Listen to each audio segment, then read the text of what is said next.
పెళ్ళైనా పండగైనా వేడుక ఏదైనా పట్టు చీరల ప్రత్యేక వేదిక వారాహి సిల్క్స్. హలో ఎవ్రీబడి, అందరికీ నమస్కారం.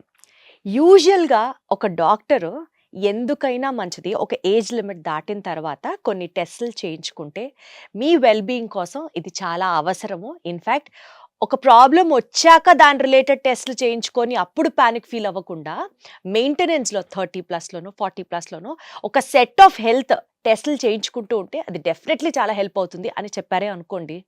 వాళ్ళు అలాగే చెప్తారులే డాక్టర్లు, వాళ్ళదేం పోయింది, ఊరికనే ఎందుకు చేయించుకోవాలి టెస్టులు, అనవసరంగా లేనిపోనివి ఉన్నవి లేనివి ఆ టెస్టుల్లో బయటపడితే అప్పుడు భయపడి చావాలి, ఎందుకు వచ్చింది మేము చేయించుకోమని అంటూ ఉంటారు. కానీ నిజానికి అలాంటి వాళ్ళల్లో కొంతమందికి ఏదన్నా ఒకటి డయాగ్నోజ్ అయిందనుకోండి, చేతులు కాలేక ఆకులు పట్టుకొని కూడా యూజ్ ఉండలేకపోయిన సిచ్యువేషన్స్ కూడా బోలెడు ఉంటాయి. వీటి గురించి కాస్త డీటెయిల్గా మాట్లాడుకుందాం. మిమ్మల్ని భయపెట్టాలనో లేకపోతే ఎక్కువగా ప్యానిక్ ఫీల్ చేయాలనో కాదు, but let us know how this will help. You know last మినిట్లో మనం పొరపాటున అయ్యో ముందర చేసి ఉండాల్సిందే ఈ పని అని అనుకునేలాంటి కొన్ని సిచ్యువేషన్స్ని డిస్కస్ చేద్దాం. బికాజ్ ఆయన క్లినిక్లో ఆయన ప్రాక్టీస్లో చాలా మందిని పేషెంట్స్ని చూస్తూ ఉంటారు కదా. So let us here through him. మనతో పాటు ప్రముఖ గ్యాస్ట్రోఎంట్రాలజిస్ట్ ఉన్నారు, డాక్టర్ రవికాంత్ గారు. ఆయనతో మాట్లాడతాం. సార్ నమస్తే. నేను చెప్పింది కరెక్టేనా సార్? కరెక్టే. చెప్పండి సార్, మీ ఎక్స్పీరియన్స్లో కొన్ని సిచ్యువేషన్స్ షేర్ చేసుకోండి సార్. ఇప్పుడు యాక్చువల్గానండి కొన్ని హెల్త్ చెకప్స్ అన్నీ ఉంటాయి. సో ఒక 45 ఏళ్ళు 50 ఏళ్ళు దాటిన తర్వాత కొన్ని టెస్టులు రెగ్యులర్గా చేసుకుంటే మంచిది అనేది ఉంటుంది. సో 2 రకాల పద్ధతులు ఉన్నాయండి. కొంతమంది చాలా జాగ్రత్త పరులు ఉంటారు, సంవత్సరానికి ఒకసారి వెళ్ళిపోతారు, సరే అన్ని టెస్టులు చేసేయండి, ఏవేవి అవసరమో అన్నీ చేయించేసేయండి, అన్నీ చేయించేసుకున్నానని చెప్తారు, మళ్ళీ హ్యాపీగా వచ్చి మొత్తం చెకప్ చేయించేసుకున్నానని హ్యాపీగా ఉండేవాళ్ళు ఉంటారు. అన్నీ నార్మలే ఉన్నాయి. యూజువల్గా 100 మంది చేస్తే 99.9% అన్నీ నార్మలే ఉంటాయి. ఎందుకు? ఆయనకేం జబ్బు వచ్చేయాలి, అట్లా జనరల్ చెకప్కి వెళ్ళారు కాబట్టి జనరల్ చెకప్లో యూజువల్గా ఏం పెద్ద తేడాలు ఉండవు. చిన్న చిన్న తేడాలు ఉంటే వాటిని అన్నీ మనం ఎక్కువ పట్టించుకోవాల్సిన అవసరం కూడా ఉండదు. మనం నా హైట్కి నేను 78 కేజీలు ఉండాలనుకోండి, 79 ఉంటే రిపోర్ట్ అబ్నార్మల్ కింద లెక్క. కానీ దానికి విలువ ఉందా? విలువ లేదు. అదే నేను 150 కేజీలు ఉంటే that is something difference. So 2 abnormal రిపోర్ట్సే. మీకు అర్థమైందా? అసలు వెయిట్ అనేది నార్మల్ 78 అనుకోండి, నేను 79 ఉంటే అబ్నార్మల్ రిపోర్ట్, రెడ్ మార్క్ లో రావచ్చు. అది 150 ఉన్న రెడ్ మార్క్ వస్తుంది. దీనికి దానికి 2 అబ్నార్మల్ అనుకుని ఏడుస్తూ కూర్చుంటే, ఇప్పుడు వెయిట్ అంటే 78కి 79 ఉన్నా ఏం పర్లేదని మీ అందరికి తెలుసు. అదే కొలెస్ట్రాల్ 100 ఉండాలి, 110 ఉంది అనుకోండి, అది రెడ్ ఫ్లాగ్ లో వస్తుంది. ఎల్డిఎల్ కొలెస్ట్రాల్ 100 ఉండాల్సింది 110 ఉంది అనుకోండి, రెడ్ ఫ్లాగ్ లో వస్తుంది. అవి బాబాయ్ అని బెందలెత్తి పోకర్లా. సింపుల్ జాగ్రత్తలు చేసుకుంటే అట్లా, అరే ఏదో ఒకటి భయపడితే నా మనశ్శాంతి కోల్పోతానని చాలా మంది చేయించుకొని వాళ్ళు ఉంటారు. సో ఇలా నేను చెప్పినట్టు టైం టు టైం సంవత్సరానికి ఒకసారన్నా జనరల్ చెకప్ లా చేయించుకుందాం అని వచ్చేవాళ్ళు 100 మందిలో <10% ఉంటారండి, 5% ఉంటారు అనుకోండి. సో కానీ కొన్ని టెస్టులు 40 ఏళ్ళు 50 ఏళ్ళ తర్వాత ఎందుకు చేయాలనేది నేను చెప్తాను. సో ఒక పేషెంట్ ఉన్నారండి, 6 నెలల కిందకు మన దగ్గరికి వచ్చారు. సో ఎప్పుడు కూడా వాళ్ళ పనులు వాళ్ళ పిల్లలు వాళ్ళు ఎలా వాళ్ళ వెనకాలే పడతారు, కానీ వాళ్ళు ఒక్కోసారి పట్టించుకోరు అనమాట. సో ఒక 7-8 ఏళ్ళు వరకు ఏ టెస్ట్ చేయించుకోవాలా. సో మనకి ఊరికే ఫోన్ చేసి ఏదో కంప్లైంట్ చెప్తా ఉంటారు. సరే ఇక్కడ గ్యాస్ లాగుంది, అక్కడ గ్యాస్ లాగుంది, ఏదో ఒకటి ట్యాబ్లెట్ చెప్పండి అంటారు, ఏదో ఒకటి చెప్తాము. ఇట్లా కాదండి, ఊరికే చేస్తున్నారు, ఫస్ట్ వెళ్ళి ఒక స్కానింగ్ చేయించుకుని రిపోర్ట్ పెట్టండి అని చెప్పాం. చెప్తే దాంట్లో 20 సెంటీమీటర్ల గడ్డ, ఇంత పెద్ద గడ్డ ఉంది. సో అదే అంటే ఒక 8 ఏళ్ళు నుంచి ఒక్క స్కాన్ చేయించలేదు. అల్ట్రాసౌండ్ స్కాన్, సౌండ్ వేవ్స్తో చేసే స్కాన్, ఒక్క సైడ్ ఎఫెక్ట్ లేదు. It is not CT scan. So ultrasound scan అనేది చేయించుకుంటే ఎంత అవుతుంది? మహా అయితే 1200.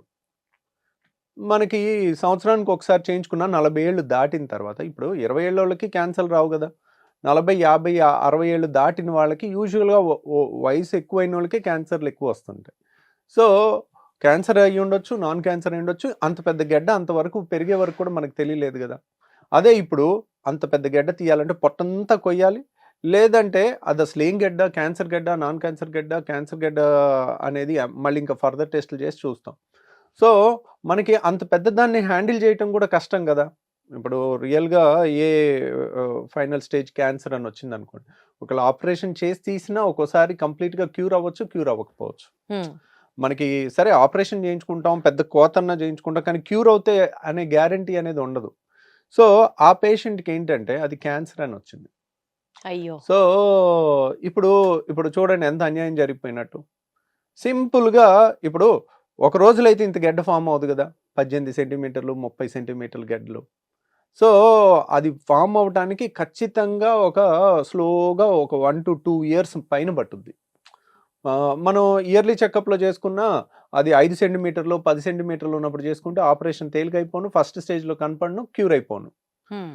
సో, అలా అని నేను మరీ ఎక్స్‌ట్రీమ్‌గా ఎళ్లి సీటీ స్కాన్ చేయించేసుకుంటాను, ఎంఆర్ఐ స్కాన్ చేయించేసుకుంటాను, ఆ స్కాన్ చేయించేసుకుంటాను, ఈ స్కాన్ చేయించుకుంటాను. ఇలాంటి నాన్‌సెన్స్ స్కాన్‌లన్నీ కూడా అవసరం లేదు. అవన్నీ హ్మ్. కాస్ట్‌లీ టెస్ట్‌లు. ఇప్పుడు ఒక సీటీ స్కాన్ అంటే 8,000 అవుతది. ఒక ఎంఆర్ఐ స్కాన్ అంటే 8,000 అవుతది. అనవసరంగా మీరు డెసిషన్స్ తీసుకోకూడదు. జనరల్ చెకప్‌లో మామూలుగా ఏముంటాయంటే సీబీపీ అంటే కంప్లీట్ బ్లడ్ పిక్చర్. అంటే మనకి రక్తం ఎంతుంది? ఎనీమియా ఉందా? లేదా? రక్తహీనత ఎంతమంది లేడీస్‌కో ఉంటదండి. వాళ్ళకి హ్మ్. తెలీదు. నీరసం అని కూర్చుంటారు. వాళ్ళకి 12, 13 బ్లడ్ ఉండాలి. 10 ఉంటది నార్మల్ అనుకుంటారు. 10 నార్మల్ కాదు. 12 ఉండాల్సిందే. హ్మ్. వాళ్ళకి ఆ 10 ఎందుకుందని చూస్తే ఐరన్ లోపం ఉంటది. ఐరన్ లోపం వల్ల నీరసం అంటారు. పనులు సరిగ్గా చేసుకోలేరు. హ్మ్. సో, మనం దాన్ని బట్టి ఐరన్ టెస్ట్ ఒకటి చేసుకుంటాం. బి12 టెస్ట్ ఒకటి చేసుకుంటాం. ఒకసారి ఇవి లోపాలు ఉన్నాయనుకోండి, వీటిని సరి చేసుకుంటే వాళ్ళకి హుషారు బాగొస్తుంది. యాక్టివ్‌గా పరుగులు తీస్తూ పనులు చేసుకుంటారు. ఇంకా నెక్స్ట్ ఏం చేస్తాము? లివర్ ఫంక్షన్ టెస్ట్‌లు ఒక 10 ఉంటాయి. 10 కలిపి ఒక మైక్రో డ్రాప్ ఇంత చుక్కలో ఇస్తే ఒకేసారి 500, 600 అవుతది. అది చేసుకున్నాం అనుకోండి, మనకి ఆ 10 రకాల లివర్ టెస్ట్‌లు వచ్చేస్తాయి. ఆ లివర్ టెస్ట్‌ల్లో 99% నార్మల్ ఉంటది. ఓకే. లివర్ సేఫ్ అని వచ్చేస్తది. కిడ్నీ ఫంక్షన్ టెస్ట్ అని ఉంటుంది. కిడ్నీ ఫంక్షన్ టెస్ట్‌లో ఏముంటుంది? Creatinine, urea, uric acid. ఈ 3 టెస్టులు చేసుకున్నాం అనుకోండి, హమ్మయ్య! Kidney test perfect. Urine test ఇవన్నీ నేను చెప్పేయన్నీ పెద్ద కాస్ట్‌లీ ఉన్నాయి కాదు. ఓకే. కంప్లీట్ బ్లడ్ పిక్చర్ అంటే రూ. 150. అన్నీ ఒక బ్లడ్ శాంపిల్‌లోనే అయిపోతాయా సార్? అన్నీ ఒక్క బ్లడ్ శాంపుల్‌లోనే. ఒక బ్లడ్ శాంపుల్‌లో అన్నీ అయిపోతాయి. తర్వాత ఫాస్టింగ్‌లో ఎళ్లి కొలెస్ట్రాల్ ఇచ్చేసాం అనుకోండి. 40, 50 ఏళ్ళు దాటినోళ్ళు లిపిడ్ ప్రొఫైల్ ఒకటి చేసాం అనుకోండి. అవి దాంట్లో ఎల్‌డిఎల్ కొలెస్ట్రాల్ ఎంత ఉందనేది చూసుకోవాలి. 100 లోపు ఉండాలి. అదొకటి చూసుకుంటారు. తర్వాత షుగర్ ఉందా? తర్వాత బీపీ చెకప్ ఒకసారి చేసుకుంటాం. బీపీ అనేది మనకు రూపాయి ఖర్చు లేనిది. అది అలాగా ఎక్కడికెళ్ళినా చేసుకోవచ్చు. ఇంట్లో అయినా బీపీ మిషన్ పెట్టుకొని చేసుకోవచ్చు. సో, లివరు, కిడ్నీ, సీబీపీ చేసుకున్నాము. CBP, LFT, RFT, liver function test, kidney function test, తర్వాత కాల్షియం టెస్ట్ ఒకటి చేస్తాం. కొంతమందికి కాల్షియం తక్కువ ఉన్న ప్రాబ్లమే, ఎక్కువ ఉన్న ప్రాబ్లమే. కాబట్టి కాల్షియము, సోడియం, పొటాషియం ఎలక్ట్రోలైట్స్ అంటారు. ఇవి చేస్తాము. ఇంకింతే. ఇవి చాలా వరకు ముఖ్యమైన బ్లడ్ టెస్ట్‌లు. Okay. Core of the blood test. ఇవి చూసుకుంటే చాలండి. తర్వాత స్కానింగ్ ఒకటి. ఒకసారి ఏంటి యూరిన్ టెస్ట్ ఒకటి చేస్తాం. యూరిన్‌లో కొంతమందికి గ్లూకోజ్ పోతుందా? కొంతమందికి వేరే ఏమన్నా ఉన్నాయా? చిన్న ఎర్లీ స్టేజ్‌లోనే తెలుస్తుంది. మైక్రో ఆల్బుమిన్ అని చేసామనుకోండి. యూరిన్ మైక్రో ఆల్బుమిన్ టెస్ట్ చేసుకుంటే మనకు ఒక 4, 5 ఏళ్ల తర్వాత కిడ్నీలు ఫెయిల్ అవుతాయా? 10 ఏళ్ల తర్వాత ఫెయిల్ అవుతాయా? అనేది కూడా మనం అంచనా వేయొచ్చు. సో, ఇది కూడా మంచి టెస్ట్ అన్నమాట. యూరిన్ మైక్రో ఆల్బుమిన్ అనేది. ఇది కూడా జనరల్ చెకప్‌లో పెట్టుకోవాల్సింది. తర్వాత ఇంకా నెక్స్ట్ ఏముంది అల్ట్రాసౌండ్ స్కానింగ్. సింపుల్ స్కానింగ్ రూ. 1,200. ఇలాంటివి ఏదన్నా క్యాన్సర్‌లు గాని, గడ్డలు గాని, సిస్ట్‌లు గాని, పొట్టలో ఏదున్నా పొట్ట మొత్తం స్కానింగ్ అయిపోతుంది. పొట్టలో ఎన్ని అవయవాలు ఉంటాయి చెప్పండి? ఇటు లివర్ ఉంటది. లివర్ కనపడుతది. ఇటువైపు స్ప్లీన్ ఉంటది. స్ప్లీన్ కనపడుతది. పేగులు అంత పర్ఫెక్ట్‌గా కనపడకపోయినా అల్ట్రాసౌండ్ స్కాన్‌లో ఏదైనా పెద్ద పెద్ద గడ్డలు అలాంటివి ఉంటే కనపడతాయి. తర్వాత గర్భసంచి కనపడుతది. Urine bladder కనపడుతది. తర్వాత 2 కిడ్నీలు కనపడతాయి. సో, మనకు పొట్టలో చాలా వరకు సింపుల్‌గా అయిపోతాయి. సో, అదే అల్ట్రాసౌండ్ స్కాన్ బ్రెయిన్‌కి చేయలేము. ఎందుకు? ఎముక ఉంటది కదా! ఎముక లోపలిది కనపడదు సౌండ్ స్కాన్‌లో. అది సీటీ స్కాన్‌లోనే కనపడుతుంది. ఓకే. అట్లా. ఈ అల్ట్రాసౌండ్ స్కాన్ ఇవన్నీ కలుపుకుంటే ఎంతవుతది? ఒక 4,000లో చాలా వరకు జనరల్ చెకప్‌లో చేయాల్సిన మోర్ ఇంపార్టెంట్ టెస్ట్‌లు 90% ఆఫ్ ద సేఫ్టీ ప్రివెంటివ్ టెస్ట్‌లు అన్నీ అయిపోతాయి. ఓకే. సో, అలా చేసుకుంటే చాలు. ఇంకా అంతకు మించి ఎళ్ళకపోతే ఇది సంవత్సరానికి ఒకసారి 40, 45 ఏళ్ళు దాటినోళ్ళు ఒకసారి చేసుకుంటే ఏదన్నా వచ్చినా ఎర్లీ స్టేజ్‌లో వాళ్ళు డిటెక్ట్ చేయడానికి డిటెక్ట్ ఆస్కారం చేస్తే ఉంటుంది. సరిపోతుంది. కొంత జాగ్రత్త. సార్ ఇప్పుడు మీరు చెప్పినట్లుగా ఆ పేషెంట్‌కి క్యాన్సర్ గడ్డ అన్నారు కదా! అలా క్యాన్సర్‌కి సంబంధించిన స్క్రీనింగ్ టెస్టులు చేసుకోవడానికి రైట్ ఏజ్ ఎప్పటి నుంచి అండి? క్యాన్సర్‌కి ఒక్కొక్క క్యాన్సర్‌కి ఒక్కొక్క స్క్రీనింగ్ టెస్ట్ ఉంటుందండి. ఇప్పుడు ఫ్యామిలీలో మదర్‌కో, పిన్నికో, అత్తకో, మేనత్తకో, పిన్నికో రొమ్ము క్యాన్సర్ ఉందనుకోండి. సో, ఆ లేడీస్ 50 ఏళ్ళు దాటిన తర్వాత ప్రతి 5 ఏళ్ళకి మ్యామోగ్రామ్ టెస్ట్ చేస్తారు. 50 దాటాక. ప్లస్ అన్నిటికన్నా బెస్ట్ మనకి మోస్ట్ వాల్యుబుల్ థింగ్, ఇంక ఇది లేకపోతే మనం బతకలేము అనేవన్నీ కూడా ఫ్రీగా దొరుకుతాయి మనిషికి. ఒకటి గాలి లేకపోతే మనం 8 నిమిషాల్లో చచ్చిపోతాం, ఫ్రీ. నీళ్లు లేకపోతే చచ్చిపోతాం, ఫ్రీ. ఫుడ్ అంత పెద్ద ఖర్చేం లేదు. సో అలాగే టెస్టుల్లో కూడా మోస్ట్ యూస్ఫుల్ టెస్టులు ఫ్రీయే ఉంటాయి. Weight free, BP free. So సింపుల్గా ఇలాంటివి తెలుసుకున్నారనుకో, ఇవి చిన్న టెస్ట్లు అని అనిపిస్తాయి, కానీ దే ఆర్ నాట్. మనకి ఏ ఖర్చు లేకుండా అందుతుండేసరికి దాని విలువ తెలియట్లేదు అంతే. కానీ మ్యామోగ్రామ్ అనేది ఒక్కోసారి 3,000 నుంచి 5,000 మధ్యలో అవుతుంది. డిజిటల్ మ్యామోగ్రామ్ 3D 2D అని రకరకాలు ఉన్నాయి. సో అదంత ఖర్చు కదండి. సింపుల్ థింగ్, స్నానం చేసేటప్పుడు సబ్బు చేత్తో బ్రెస్ట్ ఎగ్జామినేషన్ చేసుకుంటే ఏ చిన్న గెడ్డైనా కనపడుతుంది. వాళ్ళు రోజు అదొక పద్ధతిగా చేసుకున్నప్పుడు స్నానం చేసే టైంలో జస్ట్ సబ్బు చేతికి ఏ చిన్న రోజు చూసుకుంటున్నాం అనుకోండి, ఇదేంటి ఇన్నాళ్ళు లేదు, ఇదేదో ఇంత చిన్న బొడిపిలాగా తగులుతుంది, అది that is the best test to prevent breast cancer. అది ఎవరు చేయాలి? పేషెంట్ తనంతట తను చేసుకోవాలి. సో అలాంటిది ఏదన్నా చిన్నది కనపడింది అనుకోండి, వాళ్ళకి ఆ రోజు చేస్తుంటే వాళ్ళకి అర్థమైపోద్ది, ఓకే రోజు చూసుకుంటున్నాను, ఇక్కడేదో కొంచెం బొడిపిలాగా తగులుతుంది, ఇక్కడేదో లోపల గడ్డలా తగులుతుంది, ఏముందో ఒకసారి వెళ్ళి చూసుకుని వస్తాను. యూజువల్గా 40 ఏళ్ళ లోపల క్యాన్సర్లు చాలా అరుదండి. ఇంకా మనకి అట్లా భయపడుతూ ఉన్నాం అనుకోండి, పుట్టిన బిడ్డకు కూడా క్యాన్సర్ వస్తాయని టెస్టులు చేయలేం కదా. There should be some rational. భయపడటానికి కానీ జాగ్రత్త తీసుకోవటానికి కూడా మూర్ఖంగా చేయకూడదు.